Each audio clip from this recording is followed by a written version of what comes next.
Hello hi అండి. అందరూ ఎలా ఉన్నారు? నేనైతే చాలా బాగున్నాను. అందరూ బాగుండాలి, అందులో మనము ఉండాలి. ఈరోజు నేను మా ఫ్యామిలీ కలిసి శ్రీ చెంగాలమ్మ గుడికి అయితే వెళ్ళామండి. సూళ్ళూరుపేటలో ఉంటుంది, నెల్లూరు డిస్టిక్. ఇక్కడ అమ్మవారి విశేషం ఏంటంటే తలుపులు లేని ఏకైక ఆలయం అండి ఈ గుడి. అదేలాగా గర్భగుడిలో అమ్మవారు 24 గంటలు మనకి దర్శనం ఇస్తూ ఉంటారు. అమ్మవారు చూడడానికి చాలా చాలా అందంగా ఉంటారన్నమాట. ఈమెని మనం అమ్మాని పిలిచి ఒక్క కోరిక అది క్షణంలో నెరవేరుతుంది అంటారు.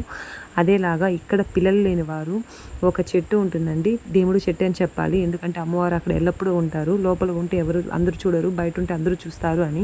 ఈ చెట్టుకి ముడుపు కట్టి వేడుకుంటే పిల్లలైనా కోరికలైనా తీరుతుంది అంటారు. ప్రసాదం అయితే తీసుకొని ఆ చెట్టు దగ్గరికి అయితే వెళ్ళిపోయాము. పక్కనే కోనేరు ఉంటుంది, బాగుంటుంది చూడడానికి. పెద్ద కలువ పూలు, అమ్మవారు విగ్రహాలు అయితే బాగుండి అనిపించాయండి. పక్కనే నాగాలమ్మ గుడి ఉంది.